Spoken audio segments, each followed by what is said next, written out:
వాల్మీకి మహర్షి రామాయణాన్ని రచిస్తూ ఎంతో ఆ మహాగ్రంథాన్ని అతి సామాన్యులకు కూడా అందించే విధంగా ఇప్పటిన్న కాలానికి అది అనుగుణంగా సూర్యచంద్రాదులు ఎంతవరకు ఉంటారో అంతవరకు కూడా శ్రీరామచంద్రుని యొక్క చరిత్ర ప్రతి ఒక్కరికి అందుతూనే ఉంటుందనే ఉద్దేశంతో వాల్మీకి మహర్షి అంత గొప్ప మహాకావ్యాన్ని రచించారు. అటువంటి ఆ వాల్మీకి మహర్షి యొక్క రీసెర్చ్ సెంటర్ని ఇక్కడ ప్రారంభించడము చాలా ఆనందదాయకము. ఎందువల్లంటే ఇప్పుడున్న కాలంలో భగవంతుడి పైన భక్తి విశ్వాసము చాలా ఎక్కువగా ఉన్నప్పటికీ ప్రతి ఒక్కరూ కూడా ఒక లాజికల్ పాయింట్ తీసుకొని దాని మీద వారి యొక్క అభిప్రాయాన్ని ఎవరో ఏదో చెబుతూ ఉంటే దాని పట్ల మక్కువ చూపిస్తూ భక్తి పట్ల అనేక సందర్భాల్లో అనేక విధాలుగా మాట్లాడుతున్న మాటలు వింటూ వారి యొక్క ఆలోచనల్ని అనేక పరిపరి విధాలుగా మార్చుకునే ప్రస్తుత కాలంలో ఒక రీసెర్చ్ సెంటర్ ఎంతో అవసరము. ఎందువల్లంటే మన భారతదేశం అంటేనే వేదానికి కర్మకి ఒక నిధి లాంటిది. అటువంటి ఈ భారతదేశం ఆసేతు హిమాచలం వరకు ప్రతి ఒక్కరూ కూడా సనాతన ధర్మాన్ని ఆచరిస్తూ ఉంటారు, హైందవ తత్వాన్ని తెలుసుకుంటూ ఉంటారు. దానికి విదేశీయులు కూడా మన భారతదేశాన్ని ఒక రీసెర్చ్ సెంటర్గా భావించి అనేక మంది ఇక్కడికి వచ్చి మన సంస్కృతంలో ఉన్న గ్రంథాలని వారు తర్జుమాలు చేసి వారి యొక్క మేధస్సుని మరింత పెంచుకునే విధంగా ఈ భారతదేశం ఎంతోమందికి అవకాశం ఇచ్చింది. దానికి మూల కారణం వేదములు, ఇతిహాసములు, పురాణములు.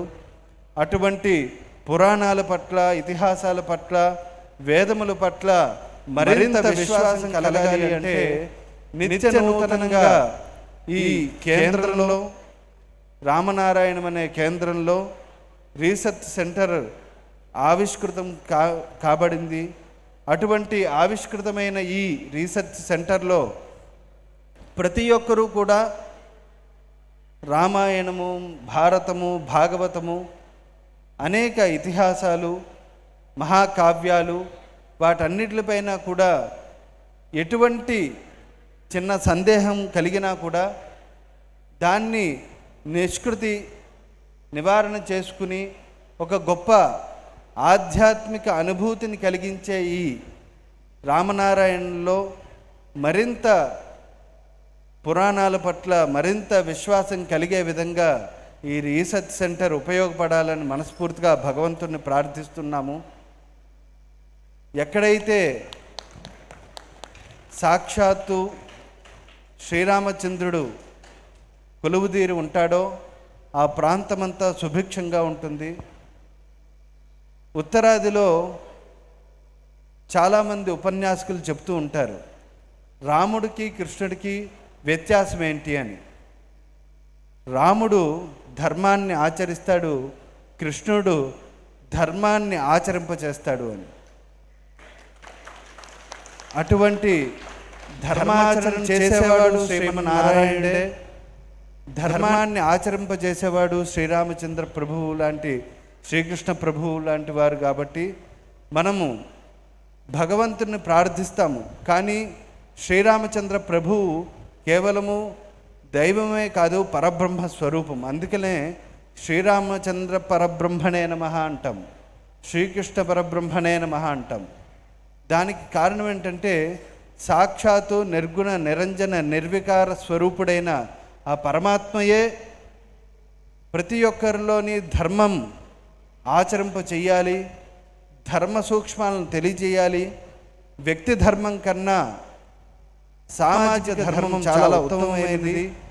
అటువంటి సమాజంలో ప్రతి ఒక్కరూ కూడా ధర్మాన్ని ఆచరిస్తే అటువంటి ధర్మాచరణ లోక కళ్యాణంగా లోక కళ్యాణం కారణంగా ప్రతి ఒక్కరూ కూడా ఎంతో నిష్ఠతో నిబద్ధతతో వారి యొక్క కార్యాలని పరిపూర్ణత చేసుకుంటారు.